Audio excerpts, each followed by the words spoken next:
Commander Tay stood in the massive chamber and felt very small. The Galactic Council Hall stretched above him like a cathedral, filled with beings from 1,000 worlds. Their eyes watched him with barely hidden contempt. He knew what they thought. Humans were newcomers, primitives, children playing at galactic politics. Beside him, Hana clutched her datapad with white knuckles. She was the best scientist Earth had ever produced, but her hands shook. They both knew this meeting would decide everything. The council recognizes the human delegation, announced Vorn, the Varelian council leader. His voice echoed through the chamber. He sat on a floating throne, his scaled body gleaming under the lights. Around him, dozens of other species filled their seats, whispering to each other in languages that hurt human ears. Tay stepped forward. "Honored council members, we come with urgent news from the Dead Zone." Laughter rippled through the chamber. The Dead Zone was a forbidden region of space, empty and lifeless.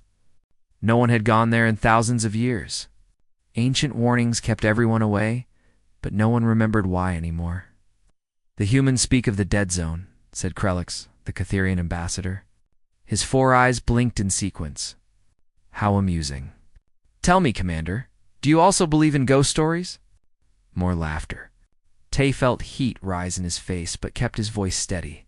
6 months ago, we placed monitoring stations at the edge of the Dead Zone. Standard procedure for border security. Out! We placed them in human territory, Tay replied firmly. They detected something. Energy signatures. Something is waking up in there. Hana activated her datapad. Holographic images filled the air above them. Charts, graphs, energy readings that spiked higher and higher. "These readings show exponential growth patterns," she said, her voice stronger now. "Something ancient was sealed in the Dead Zone. The containment fields are failing. We believe it's a weapon. A bioweapon left behind by the precursor race." The chamber fell silent for a moment. Then more laughter. Louder this time. "Impossible," said Vorn. "The precursor race died out millions of years ago. Their technology is beyond our understanding. You expect us to believe your primitive sensors detected something our advanced systems missed?" "That's exactly what we're saying," Hana replied. She changed the display. "We found fragments of data in the old stations. They call it the Devourers. Organisms designed to consume everything. Biological matter, technology, even energy itself. They learn, they adapt, they replicate." Fear-mongering spat the next collective representative, a being of pure energy contained in a crystal shell. "Humans seeking attention, as always. You want us to quarantine valuable territory based on superstition?" Oh. Tay raised his voice. "We're not asking for territory. We're asking for action. The seals are breaking down. If something escapes, it could threaten the entire galaxy. The galaxy has survived for billions of years without human advice," Vorn said coldly. "We have maintained peace for 10,000 years. You have been part of this council for barely 2 centuries. Your species still fights wars among yourselves. You know nothing of true galactic threats." "With respect," Tay said, though his tone held little respect now. "We know what we detected. We're offering to help reinforce the containment. We have technology that might work where ancient systems are failing. Human technology." Krelix laughed so hard his translator struggled to keep up. "You barely have faster-than-light travel. Your weapons are chemical reactions and kinetic force. Primitive. Crude." Hannah's face flushed red. "Sometimes simple solutions work best. The precursors use quantum-locked containment fields. They're degrading. But layered physical barriers with explosive failsafes could buy us time to study the threat properly." "Enough." Vorn's voice cut through the noise. "The Council has heard your warning. It is noted in the records. But we see no evidence of actual danger. Your sensors likely detected natural phenomena. Space is full of mysteries, and young species often mistake the unknown for threats." "This isn't unknown," Tay insisted. "The warnings are clear. The precursors left messages. They sealed something away for a reason." "Messages millions of years old," Vorn replied. "From a species we barely understand. You're interpreting ancient data through human fear. The answer is no. We will not waste resources on imaginary threats. The dead zone remains quarantined, as it has always been. No one will go there. The danger, if it ever existed, is contained. And if you're wrong? Hannah asked quietly. Vorn leaned forward on his throne. We are not wrong. We have maintained galactic civilization, while your species was still living in caves. Trust our experience, humans. Go home. Stop chasing shadows. The gavel came down. The decision was final.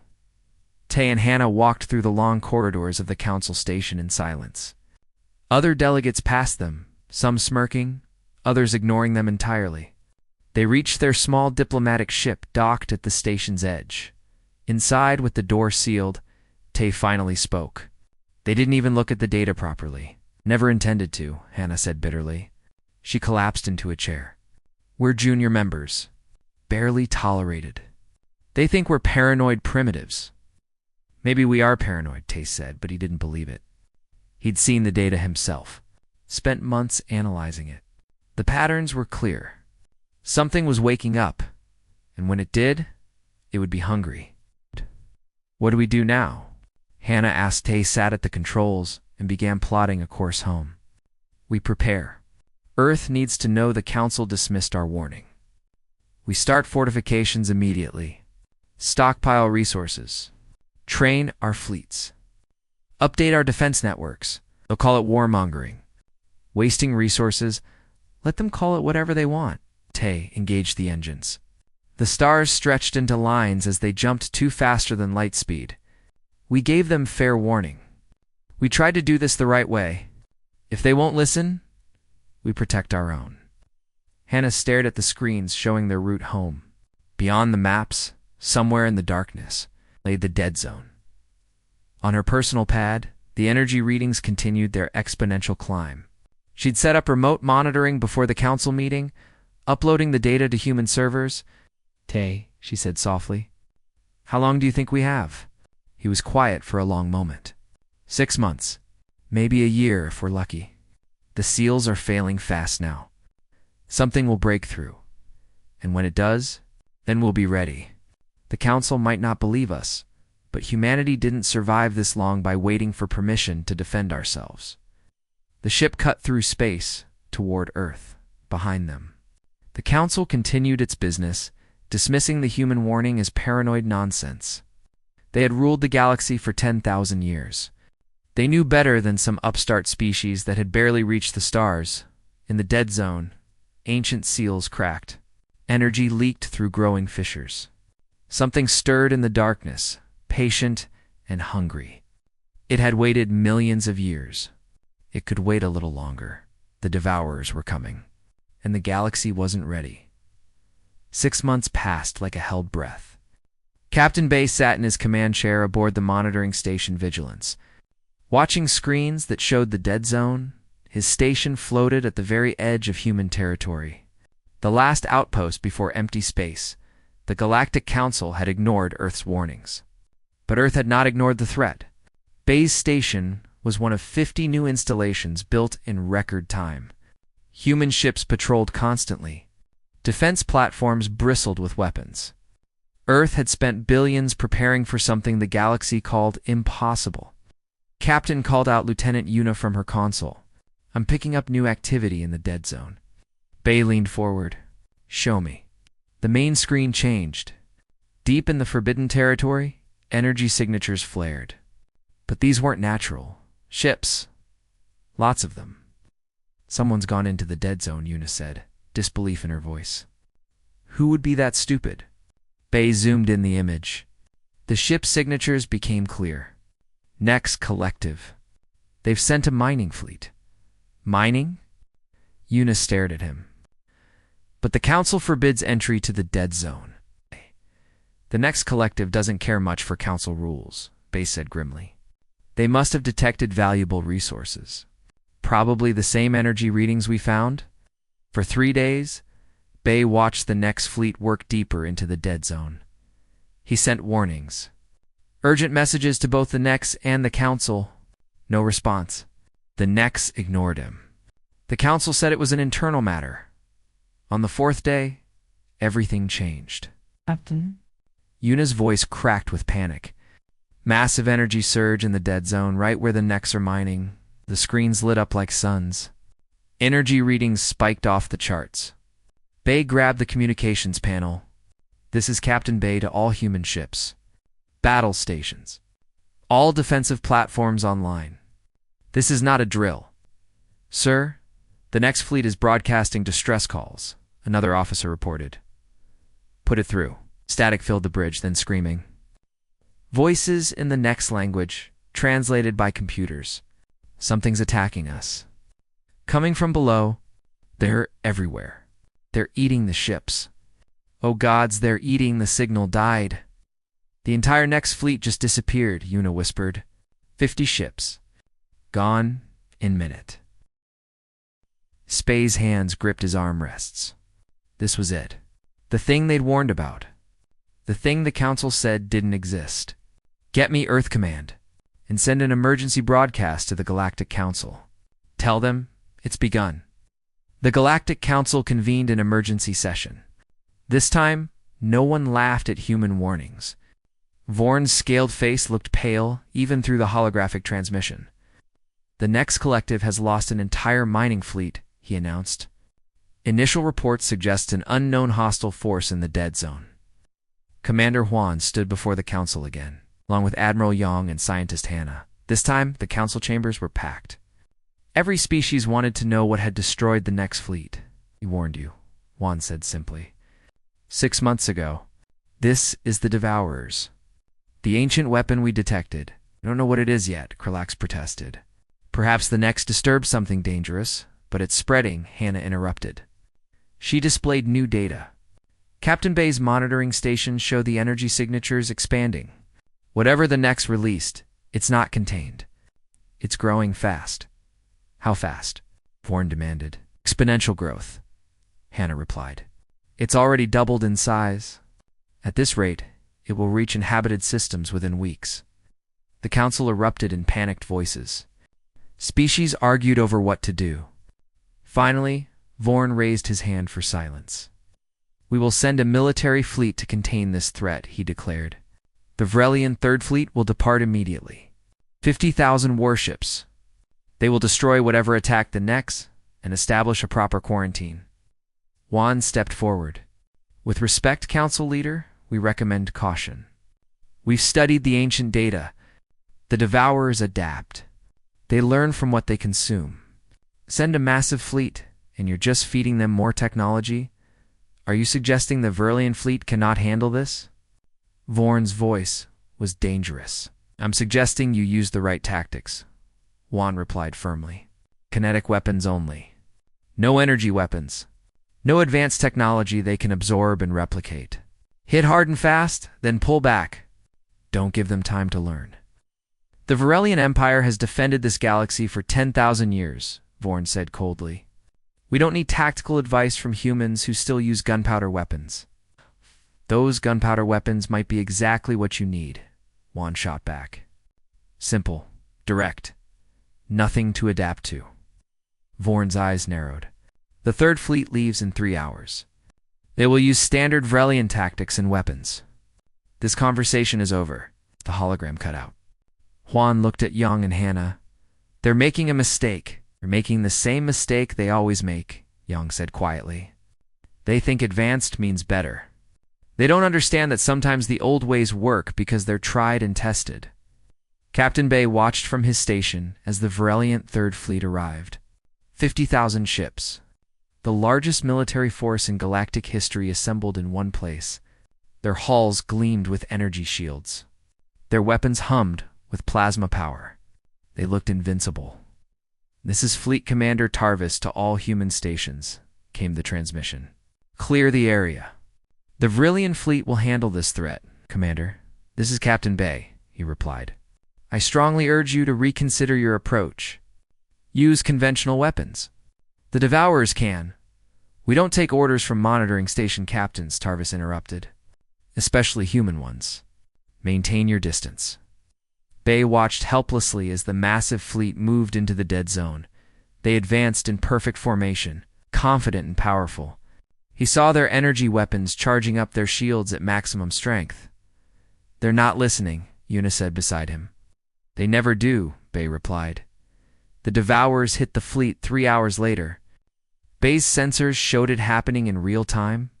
The Varelian ships opened fire with everything they had. Energy beams, plasma torpedoes, quantum missiles. The weapons struck something in the darkness. For a moment, it looked like they were winning. Then the Devourers adapted. Sir Yuna's voice shook. "The energy signatures are changing. The Devourers are absorbing the weapon's fire. They're learning from it." Screens showed chaos. The Varelian formation broke apart as ships tried to retreat. But the Devourers were faster now. They swarmed over the ships, consuming metal and energy. Every ship they destroyed made them stronger, smarter. Distress calls flooded human channels. The Varelians were begging for help now, their pride forgotten in the face of annihilation. "All ships, this is Captain Bay. Pull back to human defensive lines. We can't save the Third Fleet, but we can prepare for what comes next." The Varelian Third Fleet died in 6 hours. 50,000 ships, millions of lives, gone. And the Devourers had learned everything. How to generate energy shields. How to use plasma weapons. How to travel faster than light. Hannah stood in Earth Command, watching the disaster unfold on massive screens. Around her, military officers and scientists worked frantically. Admiral Young's face was grim. "They fed the enemy everything," she said quietly. "Every weapon, every defense system, every technology. The Devourers are stronger now than when they started." "How strong?" Young asked. Hannah pulled up projections. "They'll reach the first inhabited systems in 2 weeks.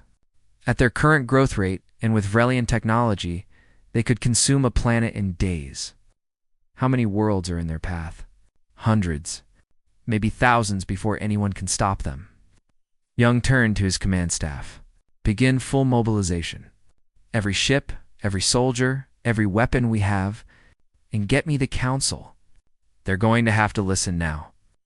On the Vigilance, Captain Bay watched the swarm of Devourers grow larger on his screens. They moved with purpose now, not randomly. They'd learned strategy from the Varelian ships. They were organized, intelligent. Captain Yuna said softly, "They're heading toward populated space."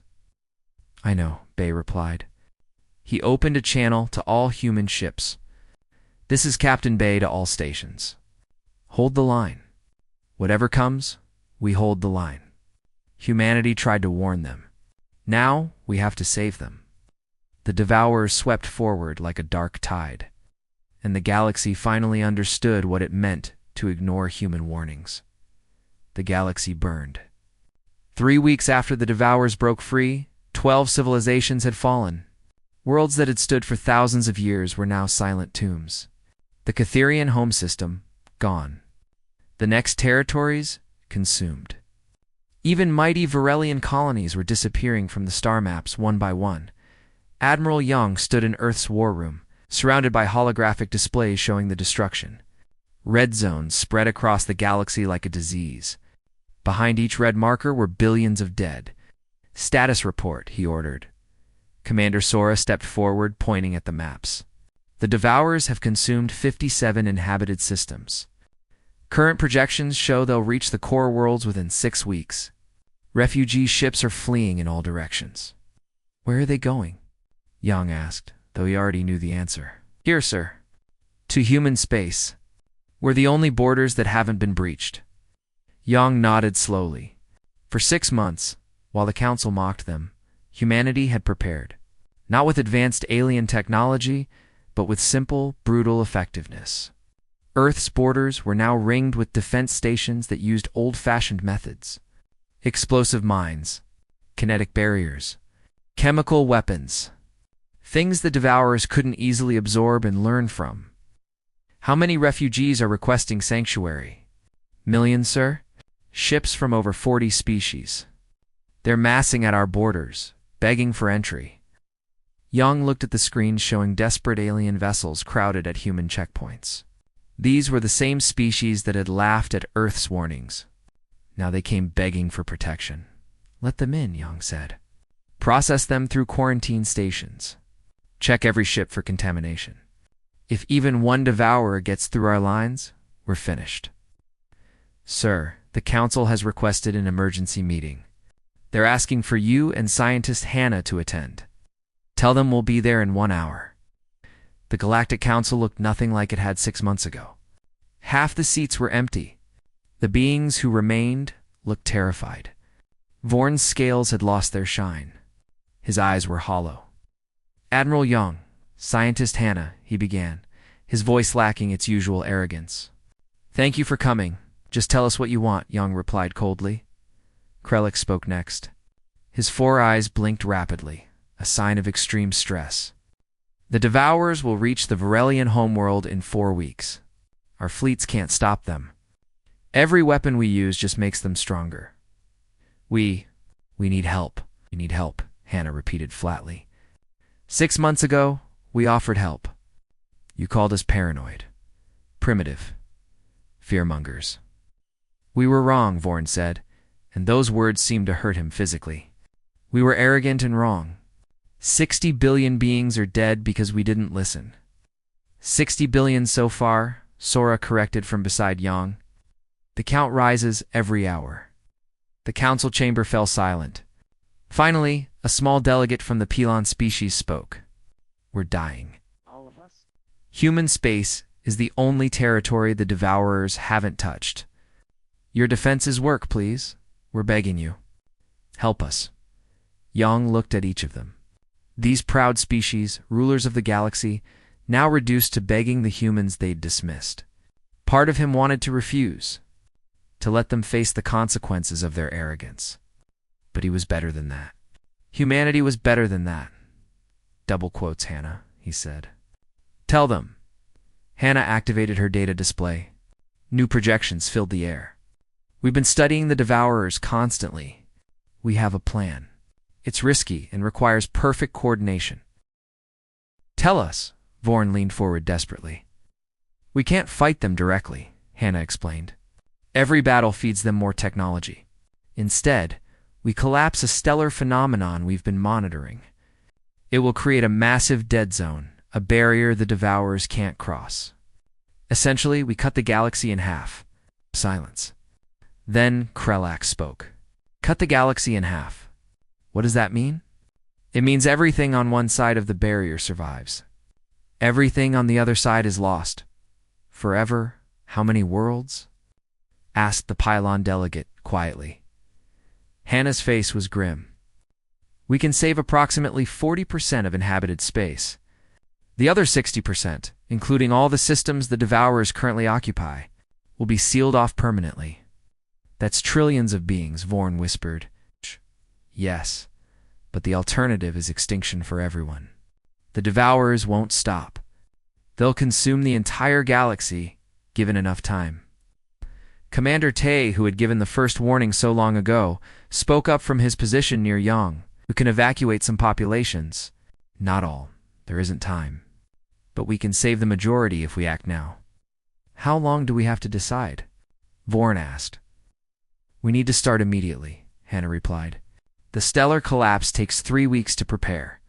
We need to coordinate evacuations, position ships, and most importantly, we need complete control of all military forces. Complete control. Humanity needs absolute command authority over every galactic fleet, every defensive platform, every resource. No debates, no committees, no politics. When we give orders, they must be followed instantly. The council looked at each other. Give humans total control of the galaxy's military? It went against thousands of years of tradition. But what choice did they have? Vorn stood slowly. The Varelian Empire grants humanity emergency command powers. One by one, the other species agreed. Krelix, the Pelon delegate. The remaining next representative, all of them surrendering their authority to the species they'd mocked 6 months earlier. There's one more thing, Young said. This plan requires sacrifice. We'll be sending strike teams to slow the Devourers while the evacuation proceeds. Many of those teams won't come back, you understand? Vorn said quietly. Whatever it takes, work began immediately. General Quan took command of the evacuation efforts, organizing the largest movement of populations in galactic history. Millions of ships, billions of refugees, all heading toward the safe side of the barrier before it formed. Captain Bay's monitoring station became a command post. His sensors tracked Devourer movements while coordinating with evacuation fleets. "We have a problem," he reported to Yang during a briefing. "The Devourers are moving faster than projected. They're not just consuming randomly anymore. They're hunting population centers deliberately." "They've developed strategy," Hannah said, analyzing the data. "They're learning faster than we thought possible. We need to slow them down." "How?" Tay asked. "We send strike forces. Small groups using only kinetic weapons and explosives. Hit and run attacks. Not to destroy them, but to herd them away from major population centers." Young studied the battle plans. It meant putting ships directly in the Devourer's path. Suicide missions, essentially. "We'll need volunteers. We'll get them," Quan said confidently. "Every species owes humanity now. They'll fight." She was right. When the call went out for strike team volunteers, thousands responded. Humans, Vralians, Catherians, species that had never worked together before. All united against a common enemy. Engineer Yuna was assigned to the Stellar Collapse Project. Working with the few remaining alien scientists, she helped build the massive device that would tear space itself apart. It was insane technology, combining human engineering with alien science. Nothing like it had ever been attempted. "Will it work?" asked Dr. Asil, another human scientist on the project. "It has to," Yuna replied, checking calculations for the 100th time. "If we're wrong about the math, we could destroy half the galaxy ourselves instead of saving it. No pressure then." 3 weeks. That's all they had. 3 weeks to build an impossible device, evacuate trillions of beings, hold off an enemy that grew stronger with every passing hour. In the war room, Yang watched progress reports scroll past. Evacuation efficiency, 73%. Strike teams holding the line. The device construction on schedule. Everything was proceeding as planned, but the cost. The cost was staggering. Every hour, more red zones appeared on the map. More worlds went silent. The strike teams were buying time with their lives, Admiral Sora said softly. "Message from Captain Bay. His entire fleet is moving to intercept a Devourer force heading toward a refugee convoy. He says they need 3 more days to get everyone out." "I tell him he has it," Young replied. "Sir, his fleet isn't strong enough to hold for 3 days. Tell him anyway." "He'll find a way," Sora sent the message. On the Vigilance, Captain Bay read it and smiled grimly. 3 days. He had 70 ships against a swarm of millions. The math was simple. His fleet would die buying those 3 days. But those refugees would live. And sometimes that was enough. All ships, he broadcast to his fleet. "This is Captain Bay. We've been ordered to hold this position for 3 days. I won't lie to you. Most of us won't survive. But behind us are 5 million beings trying to reach safety. Our job is to make sure they get there."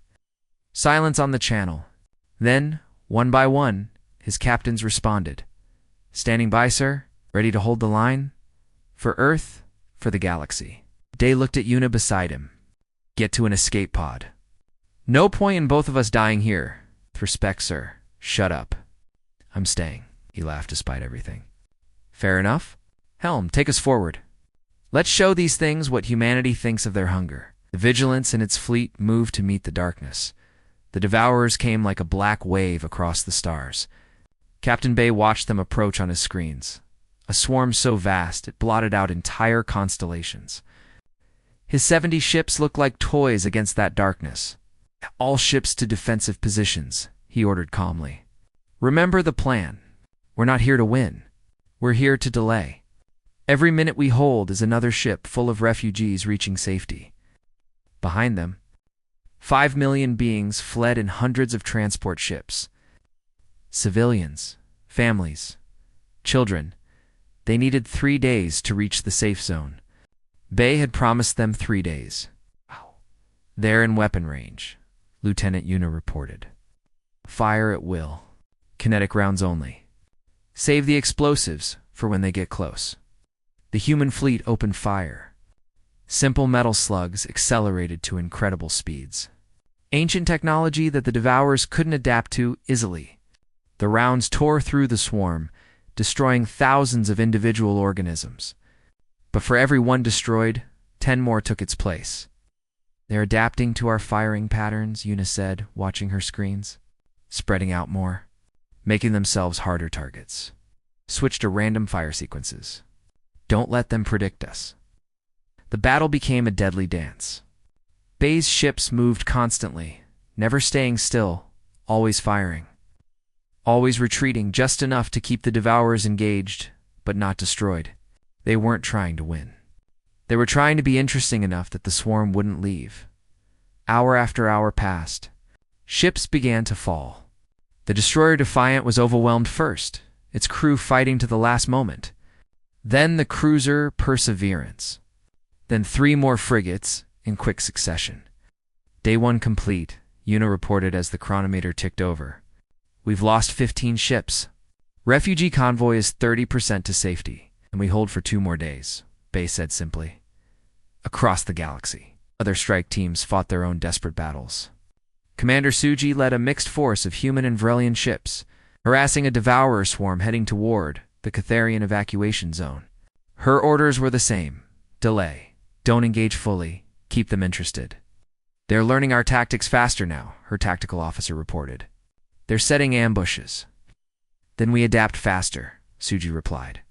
She'd been fighting for 2 straight weeks now, barely sleeping. Her ship bore scars from a dozen encounters. New plan. We split into 3 groups. Hit them from different angles. They can't predict what they can't pattern. Captain Day commanded the Southern Sector Defense, coordinating 12 different species working together. It should have been chaos. Different languages, different technologies, different combat doctrines. But under human leadership, with simple plans and clear orders, it worked. Relian Squadron, take the left flank. Pelon Fighters, center attack. Everyone else, follow human-led on my mark. They struck in waves, each assault choreographed to keep the Devourers off balance. It was working, but barely.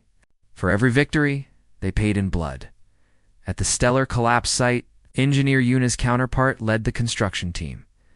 Dr. Isil hadn't slept in 40 hours. The device was nearly complete. A massive construct of human and alien technology wrapped around a dying star. Final checks on the quantum containment field, she ordered her team. Field stable, reported a Vrelian engineer. But we're seeing fluctuations in the stellar core. The star is less stable than predicted. We knew it would be unstable. That's the point. We're making it collapse faster. Yes. But if it collapses too fast, the barrier might form before all the evacuations are complete. Ran new calculations. How much time do we have? Best estimate? 70 hours. Maybe less. That's not enough. The evacuations need 86 hours minimum, and we need to slow the collapse. If we slow it, the Devourers might reach the site before we activate. We're balanced on a knife edge. Daisil made a decision. We proceed on current timeline. 70 hours.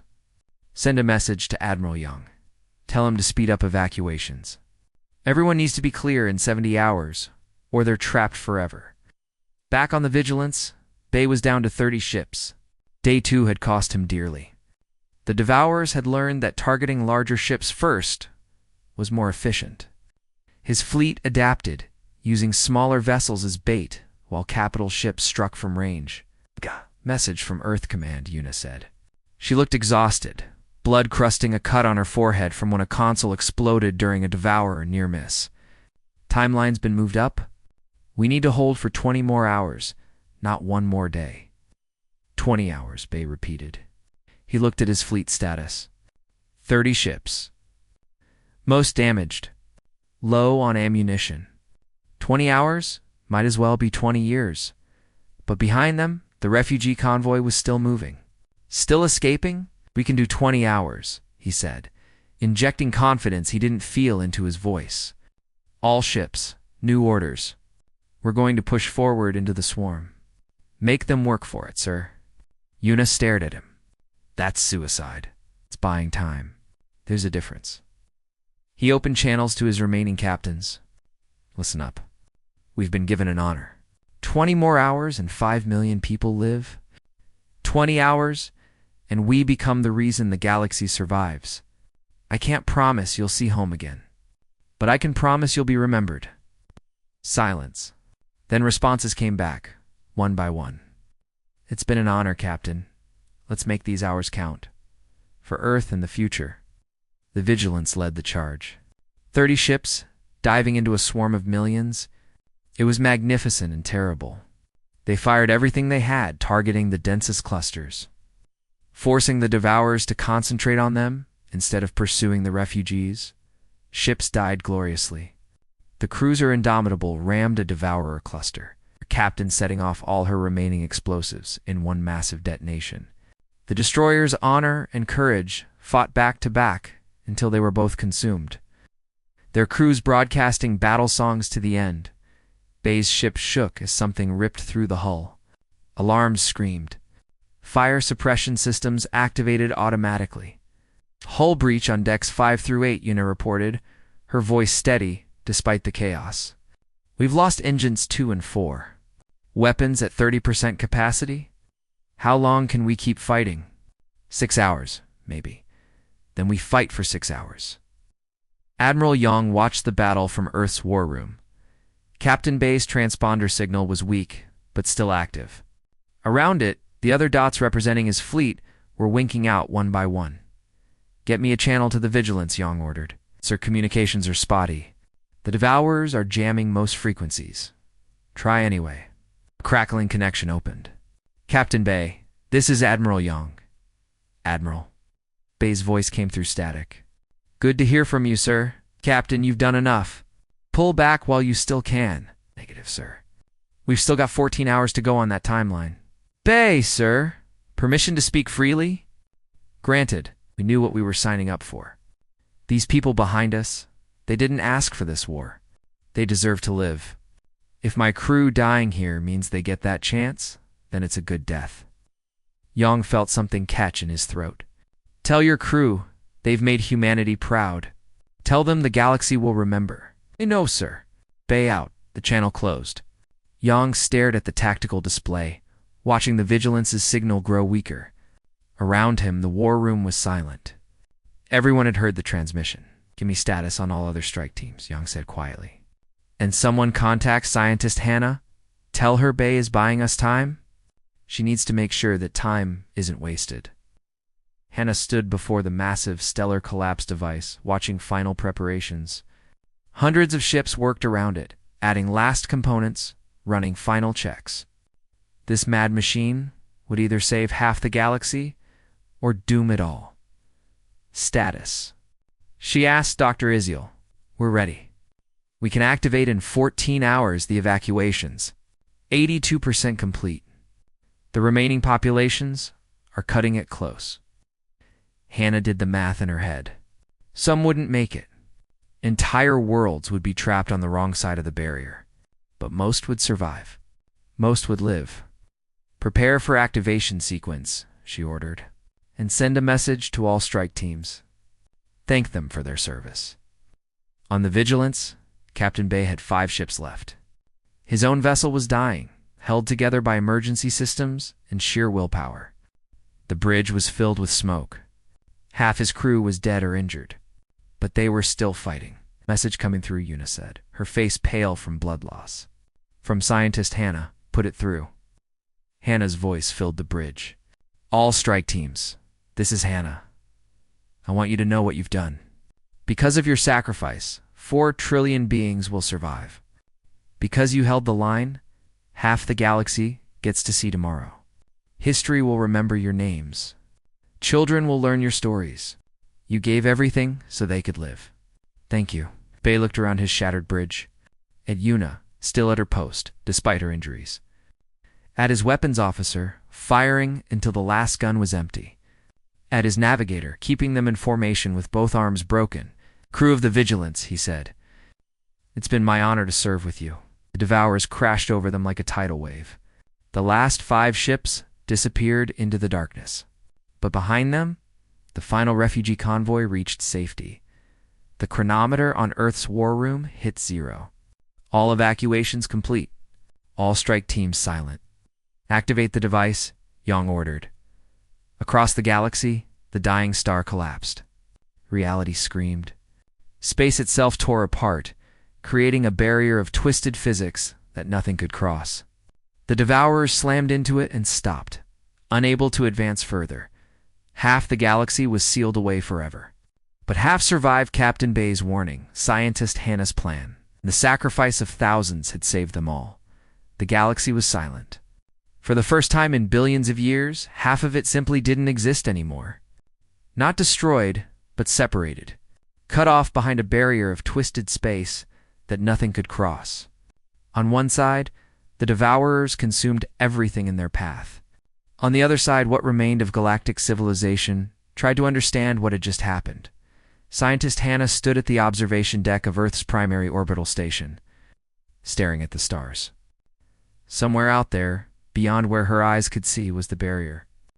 Beyond that barrier were thousands of worlds now lost forever, including Captain Bay and his crew, including all the strike teams who had bought time with their lives. "You should rest," Admiral Young said, stepping beside her.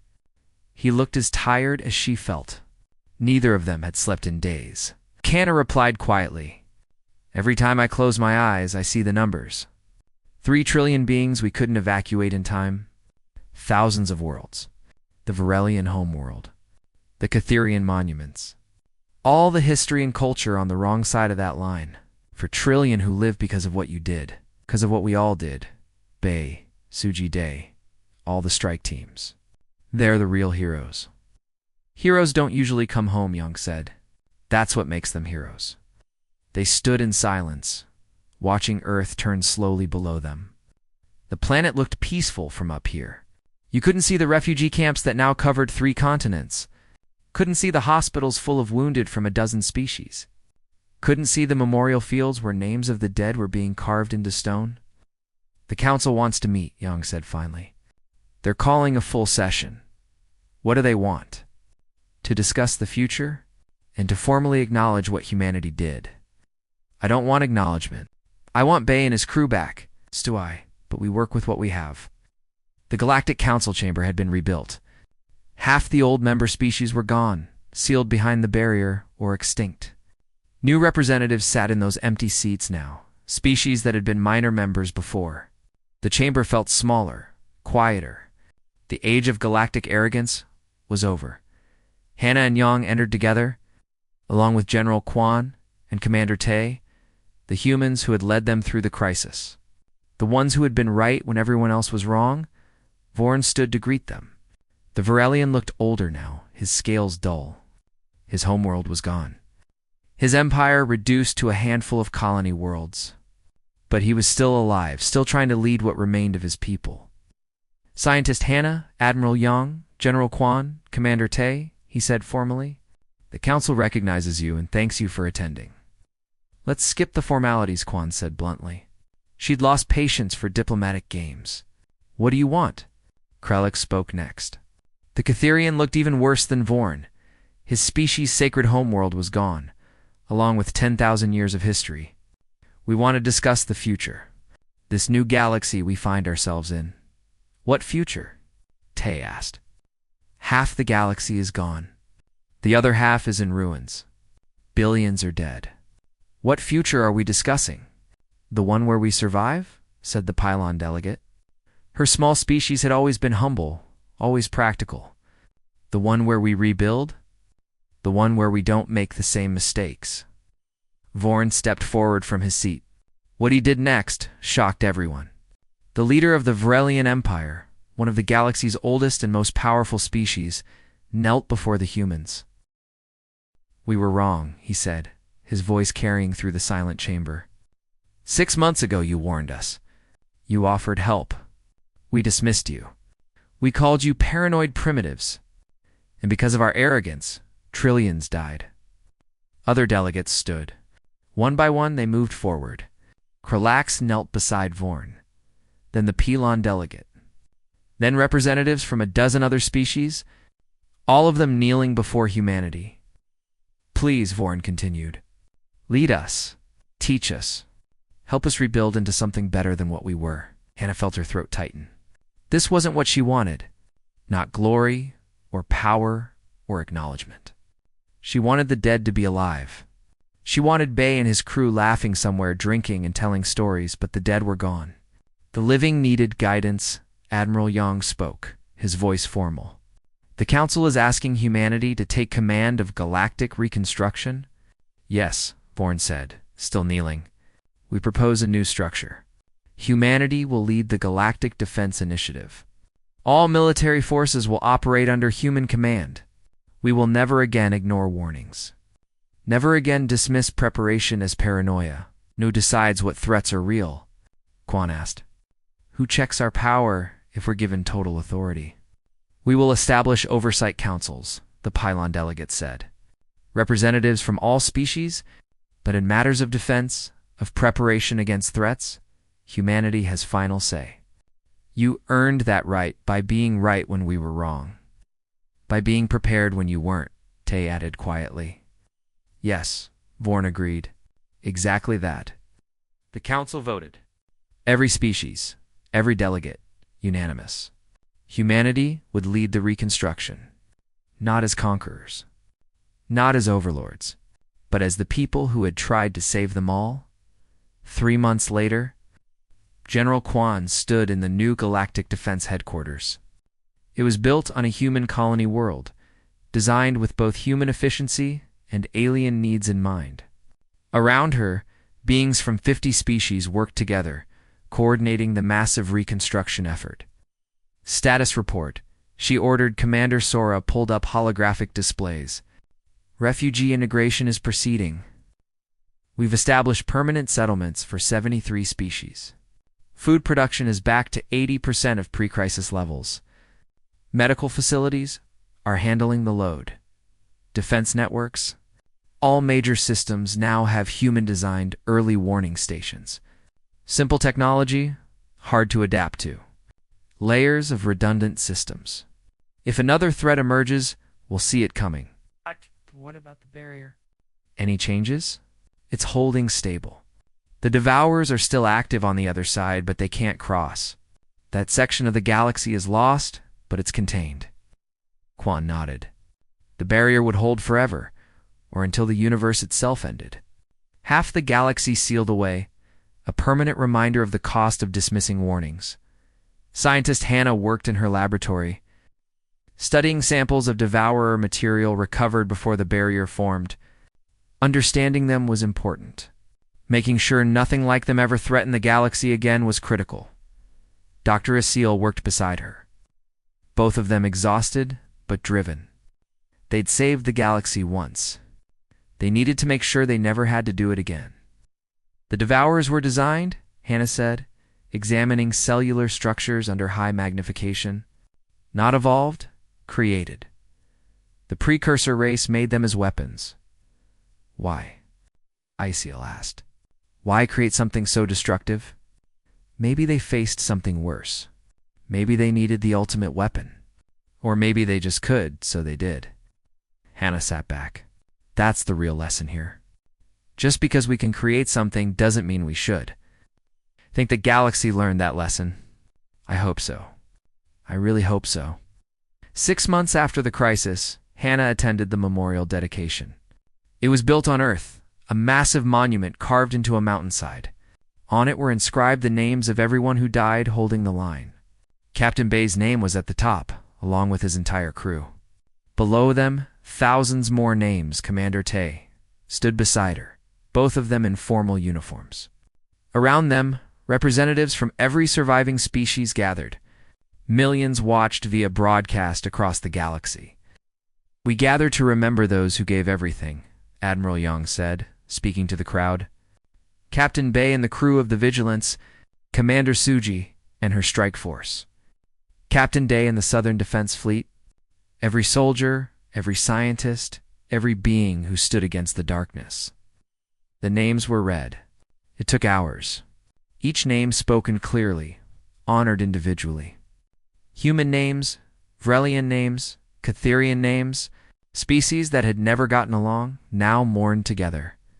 When Bay's name was called, Hannah felt tears on her face. She wasn't ashamed of them. Bay had tried to warn everyone from his monitoring station. He'd been proven right, and he'd paid the price for being right. After the ceremony, Vorn approached her. The Vrelian leader looked smaller somehow, humbled by everything that had happened. "I never got to apologize personally," he said. "For dismissing you and the council, for calling your warnings paranoid." "It doesn't matter now," Hannah replied, though they both knew it did matter. "It matters," Vorn insisted. "Your species tried to save us even when we mocked you. Captain Bay died protecting refugees who laughed at his warnings. He struggled for words. That's what leadership truly means. Not power or authority, but doing what's right regardless of thanks. Bay would say he was just doing his job. Yes, and that's what made him extraordinary." Vorn gestured at the memorial wall.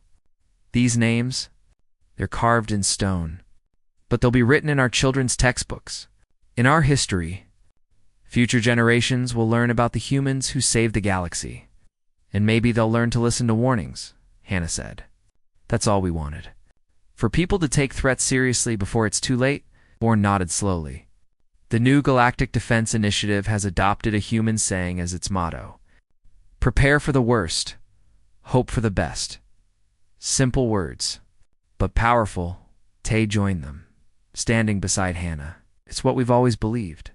You don't wait for disaster to strike. You prepare. You plan. You take warnings seriously.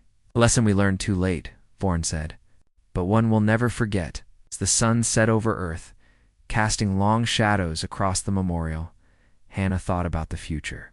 Half the galaxy was gone, yes, but half remained, and that half was building something new. Something better. A civilization that valued preparation over pride, that listened to warnings instead of dismissing them. It wasn't the future she'd wanted. Too many had died. Too much was lost. But it was the future they had, and they would make the most of it. Tay stood beside her, watching the stars emerge. Think they learned the lesson? Hannah looked at the memorial, at all those names carved in stone, at Bay's name at the top, the captain who'd held the line to his last breath, at the representatives from 50 species standing together in grief and gratitude. "They'd better," she said quietly. "Because if there's one thing this galaxy learned, it's that humanity doesn't give warnings twice. Next time, we won't try to save anyone who doesn't want to be saved." "Will there be a next time?" "There's always a next time," Hannah replied. "The universe is vast and full of dangers. But now, at least, the galaxy is ready. We built something from the ashes. A civilization that takes threats seriously. That values the people who watch the darkness and warn everyone when something's coming. Think Bay would be proud?" Hannah smiled sadly. "I think Bay would say we're being too sentimental.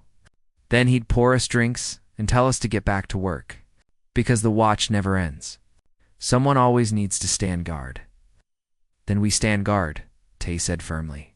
"For everyone who can't anymore." They stood together as night fell, two humans who'd tried to warn a galaxy that wouldn't listen.